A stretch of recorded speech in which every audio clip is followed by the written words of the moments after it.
Each political party in Australia has its own election campaign angle, but that of the Labour Party seems to be the most promising of all. The Labour Party has released a number of policies to tackle the affordability issue in housing in Australia, including the construction of 30,000 social housing properties in the near future. But the most shocking policy released ahead of the elections has been the shared equity scheme announced last week.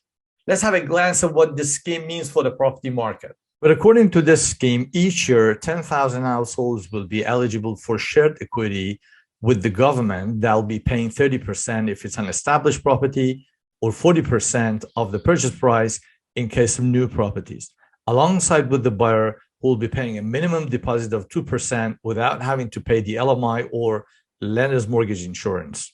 Of course, the purchaser must be in the maximum 90,000 annual salary range if they're single, or 120,000 if they're a couple. Labor estimates this scheme would cut the cost of new home in many areas by up to $380,000. What matters most of all is the price caps for the purchase of properties under this scheme. Well, according to this scheme, in New South Wales, the cap would be $950,000 for the capital and some of the regional centers close to the capital. And we all know in these areas, $950,000 would not get most of the buyers anywhere. But in the rest of the state, in many of the regionals, 600,000 will help a lot of buyers get into the market.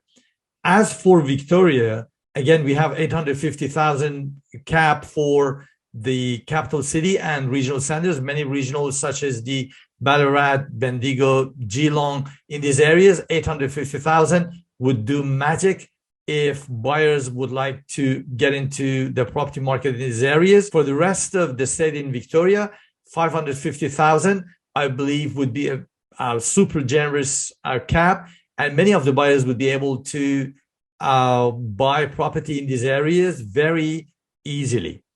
As for Queensland, again, 650,000 in the capital city will not do something significant. In the rest of the state in Queensland, the 500,000 cap, I believe, will do wonders, because in many regional areas with this amount of money, you can buy a very good property.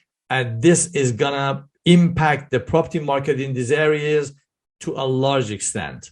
As for Western Australia, 550,000 in the capital city will not do a very large favor to the purchaser. But as for the rest of the state, 400,000 is again magic, because there are many areas, undergrown areas, where you can still buy property in this range very easily. We have the same thing for South Australia.